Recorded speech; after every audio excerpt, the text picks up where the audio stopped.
오늘 읽은 우리 본문 이 말씀은 유다 왕 아하시아의 죽음을 묘사하고 있습니다. 그런데 이 아하시아가 죽은 장소가 어디냐면 북이스라엘에서 죽임을 지금 당했습니다. 북이스라엘 왕 요람의 병문안을 갔다가 요람의 부하 예후가 반역을 일으키는 것을 두 눈으로 목도하고, 그리고 자기 앞에서 요람 북이스라엘 왕이 죽는 것을 보게 됩니다. 그리고 예후는 동시에 이 남유다에서 북이스라엘 왕 요람 병문안을 온 아하시아까지 뒤를 쫓아가서 이제 죽이게 되는 것이죠. 우리는 한번 생각해 볼 수가 있습니다. 도대체 이 남유다의 아하시아 왕은 왜 북이스라엘의 그 왕에게 병문안을 했을까? 이 요람은 아합의 자손이거든요. 아합의 아들인데요. 아합은 여러분 이스라엘 역대 왕들 중에서 가장 포악하고 악질적이고 하나님께 대하여 거의가 아니라 완전히 대놓고 반역을 했던 사람입니다. 그런데 그 아합 왕의 가문이며 그 아합 왕의 아들인 이 요람 왕에게 도대체 어떤 관계길래 그를 병문안하고 또 가서 괜히 병문안 갔다가 거기에서 요람 왕의 신하에게 죽임까지 당하는 것입니다. 여러분, 그 이유는 뭐 간단하게 설명할 수가 있습니다. 이 남유다 왕 지금 아하시아와 북이스라엘 왕 요람이 서로 어떤 관계라고 할 수 있냐면 친족 관계입니다. 어떤 관계냐면 지금 죽은 이 남유다의 아하시아가 그 아버지 여호람의 아들이었는데 여호람의 아내가 아달랴라고 하는 사람입니다. 근데 이 아달랴가 누구냐면 아합 왕의 딸입니다. 그러니까 아합의 딸이 남유다로 시집을 간 거예요. 그러니까 아하시아가 지금 병문안 왔던 요람 왕도 병문안을 와서 아하시아가 병문안했던 그 요람 왕은 아합의 딸이에요. 그러니까 아달랴도 아합의 딸이고 이 요람 왕도 아합의 아들이고, 그러니까 서로, 그러니까 어떻게 됩니까? 아하시아 왕에게 있어서 요람 왕은 삼촌이죠. 그 관계를 굳이 따지자면. 그러니까 이게 결국에는 이게 정략 결혼입니다. 서로가 화평을 하고 화친을 맺고, 그리고 서로가 적대적인 세력이 아니라 같이 상생하자라는 의미로 손을 잡았는데, 이 남유다의 아하시아 왕이 북이스라엘 왕 자기 삼촌 병문안 왔다가 이 변을 당하게 된 겁니다. 여러분, 아달랴라고 하는 이 여인이 아합 왕의 딸인데, 이 딸이 남유다에 와서 결혼을 했다면 여러분, 이 아달랴가 아버지의 모습을 그대로 보고 배웠다면 이 사람이 남유다 왕의 아내가 되어서 선한 길로 갔겠습니까? 아니면 자기의 죄성과 자기의 이 포악함과 아버지로부터 물려받은 모든 성품과 배웠던 그 모든 것들을 남유다에 퍼뜨렸겠습니까? 안타깝게도 두 번째입니다. 나중에 이제 아하시아가 죽고 나서 이 아달랴가 그 아합의 딸이죠. 이 딸이 남유다에서 행한 일을 보면 이제 그 입이 쫙 벌어질 일들입니다. 이게 이제 다음에 이제 계속해서 이제 우리가 보게 될 텐데요.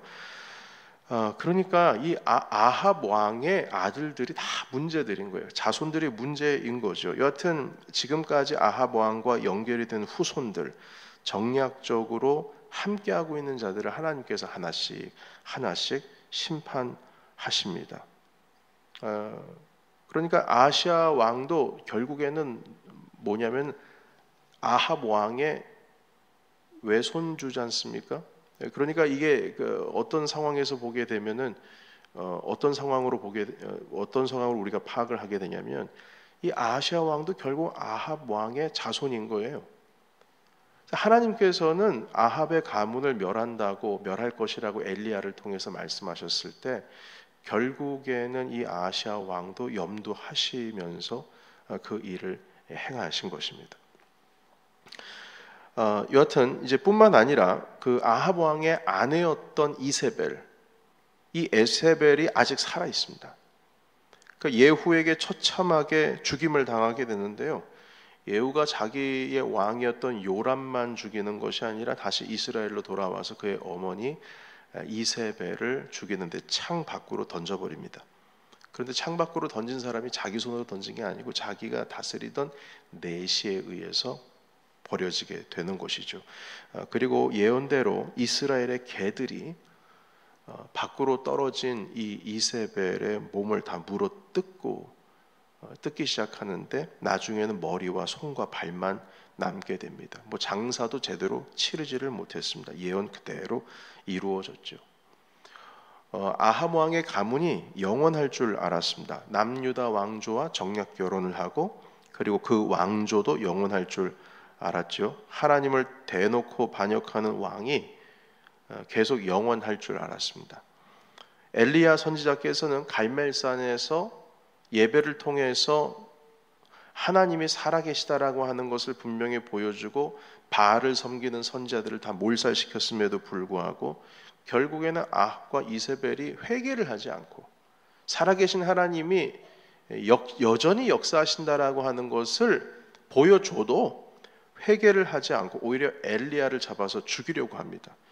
그래서 엘리야 선지자께서 너무 힘든 거예요, 마음이. 아니, 이렇게까지 했는데 어떻게 이 아합과 이세벨이 이 모양 이 꼴일까? 극심한 우울증에 빠지게 됩니다. 40일 주야로 호렙산에 와서 하나님한테 이제 하나님께 음성을 듣죠. 이 엘리야 선지자께서는 아합 왕이 몰락하는 것을 봤을까요? 못 봤을까요? 이 땅에서 보지를 못하고 하나님의 부르심 받아서 하늘로 승천했습니다. 그러니까 우리가 엘리야 선지자의 입장이라면 답답했을 거예요. 아합 가문의 왕의 몰락을 내가 보지 못했다. 보지 못하고 하나님의 부름을 받았다라고 생각하면 얼마나 억울해요. 그러나 하늘에서 이제 보셨겠죠. 여하튼 하나님께서 엘리야에게 명령하신 아합 왕조 무너뜨리라 했을 때 흔적도 없이 사라질 것이다 라고 하셨던 그 말씀이 이루어졌습니다. 결국에는 이루어지지 않을 것 같았던 것이 이루어졌습니다. 하나님 법에 완강하게 반대하는 자들, 우상을 섬기는 자들이 영원히 살 줄 알았고 정의가 없는 것 같았지만 결국에는 하나님의 뜻이 이루어졌습니다.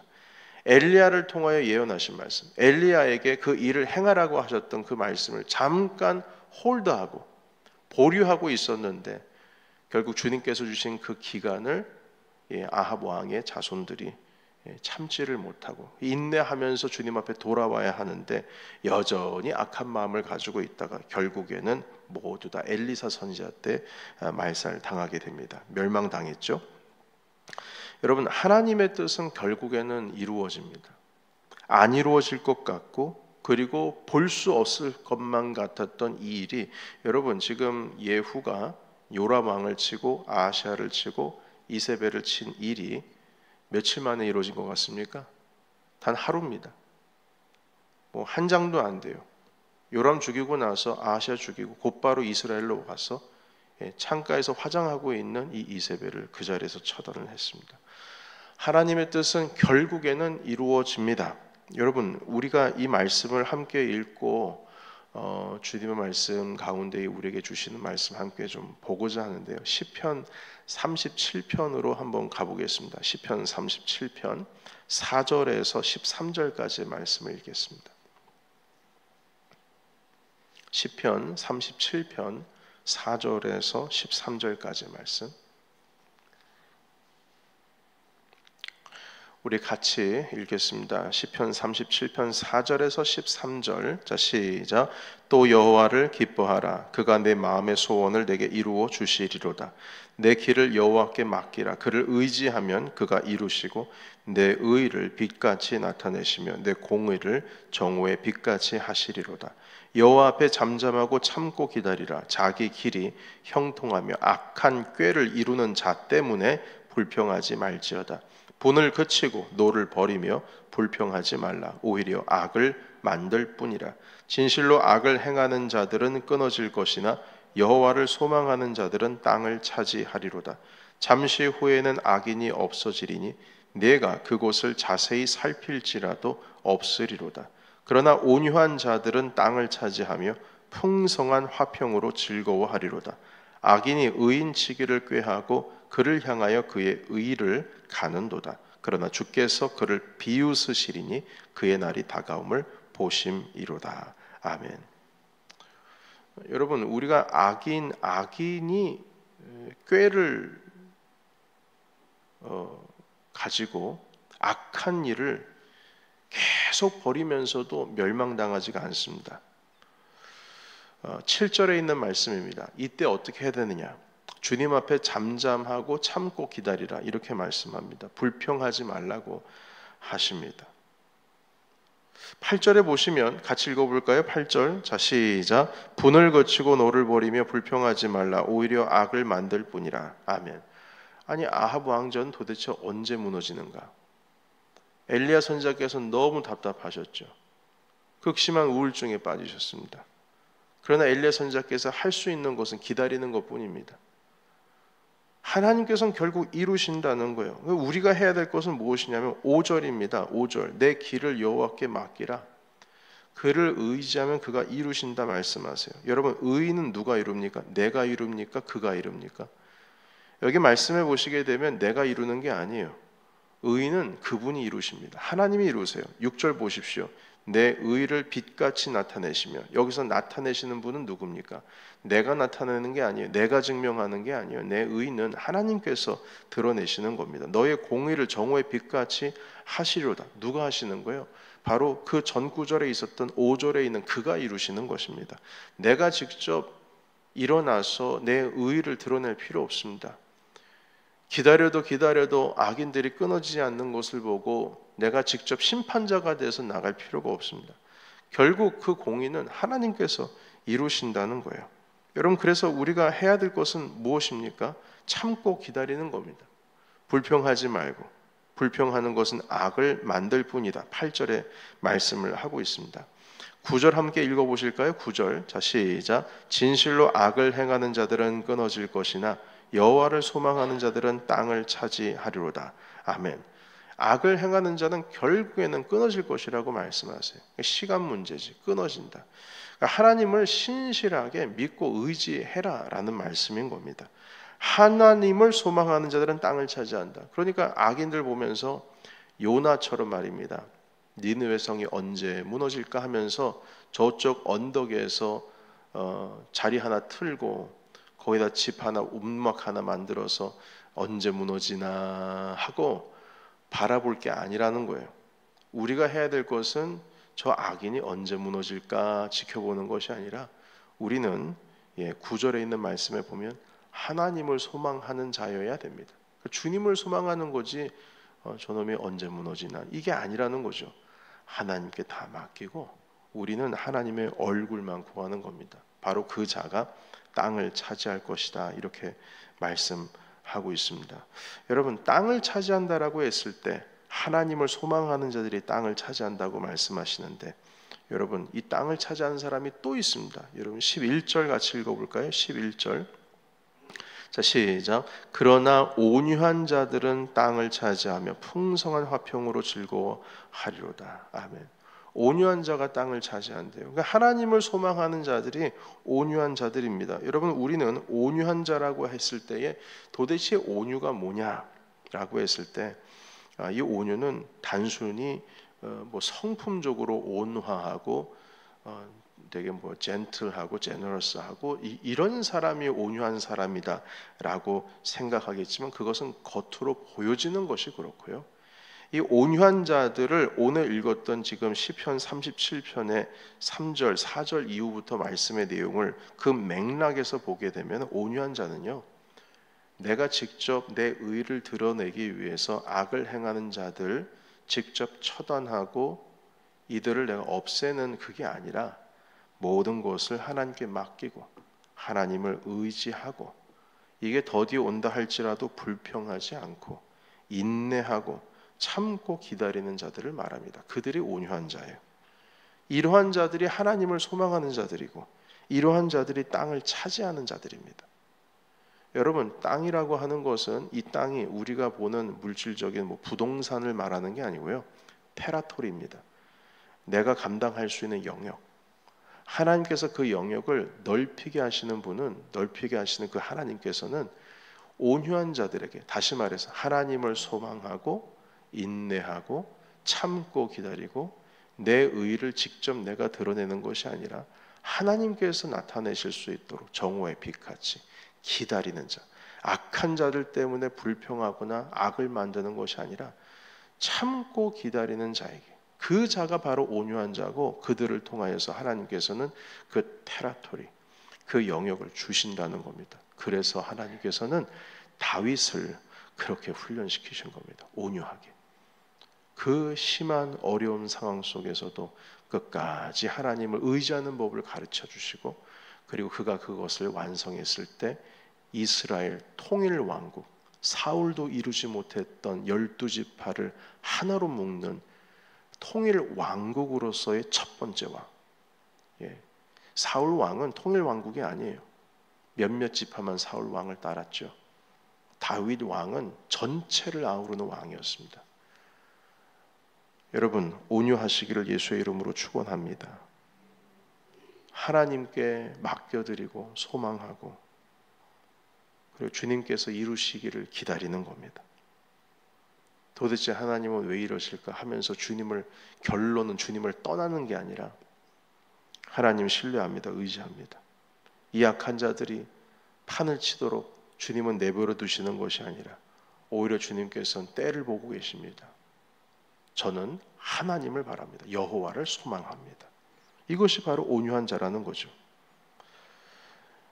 결국에는 여러분 12절을 보십시오. 12절. 악인이 의인치기를 꾀하고 그를 향하여 이를 가는도다. 그러나 주께서는 그를 뭐 하신다고 하십니까? 비웃으신다. 왜냐? 그분의 날이, 그 날이, 마지막 날이, 그가 이제 끝날 날이 가까우는 것을 주가 보시기 때문이다 가르쳐 주십니다. 그 아합 왕의 가족들을 보면서 도대체 이 일이 어떻게, 언제 해결이 될 것인가. 결국 여러분, 아합의 가문들이 죄를 짓는 것은 결국 북이스라엘 남유다 모두가 죄를 짓는 것이거든요. 그러나 주님께서는 때가 되시면 주께서 말씀하신 바는 분명히 이루신다. 우리가 할 일은 온유한 마음으로 하나님을 소망하며 인내하며 참고 주님, 신실하신 주님을 의지하는 것이다. 이렇게 말씀합니다. 여러분, 결국에는 이 성경에서 말씀하고 계시는 세상을 살아가는 삶의 지혜들이 무엇이냐면, 결론은 뭡니까? 하나님 의지하는 거예요. 이게 삶의 지혜라는 겁니다. 여러분, 잠언서가 지혜서지 않습니까? 우리가 살아가는 최고의 지혜를 가지고 있는 솔로몬이 그 쓴 잠언서를 보면 그 잠언서의 결국 한 내용은 뭡니까? 하나님을 경외하는 것이 지혜의 근본이다. 하나님을 의지하는 것, 사람이 계획할지라도 결국 주님께서 이루신다. 그러니까 주님을 의지하는 것, 하나님을 경외하는 것, 주님을 소망하는 것, 그것이 지혜 중에 지혜다라고 하신 것이 잠언 아니겠습니까? 여러분, 우리가 삶의 지혜를 배운다고 했을 때에 성경에서 말씀하시는 모든 것들, 깔때기, 여기서 이거 얘기하고 저기서 저거 얘기하고 여기서 이거 얘기하고, 아무리 많은 이야기를 한다 할지라도 쭉 뽑아가지고 한 곳으로 뚝 떨어지는 것은요, 결국 하나님 나라예요. 하나님을 의지하는 자들이 그걸 얻을 수가 있는 겁니다. 여러분, 우리가 아무리 예수님을 믿는다 우리가 입을 열어서 믿는다고 할지라도 주님께서 신실하십니다. 하나님이 선하십니다. 주님께서 이루십니다. 하나님께서 공의를 이루실 것입니다 라는 믿음이 없다면 그 믿음은 헛된 믿음입니다. 나는 예수님을 믿는다고 말하지만 그 믿음이 아니에요. 여러분, 그래서 오늘 이 말씀을 통하여서 우리의 삶 가운데에 풀리지 않는 기도의 제목이 있습니다. 여러분, 많죠. 기대하고 하나님께 소망하는 바가 있지만, 물론 그것이 내 욕망으로 인하여서 하나님께 구하기 때문에 주님께서 응답하지 않을 수도 있지만, 또한 때가 필요한 것들도 있습니다. 우리가 할 수 있는 것은 오늘 말씀에 의하면 끊임없이 주님을 의지하고 하나님 소망하고 바라보는 겁니다.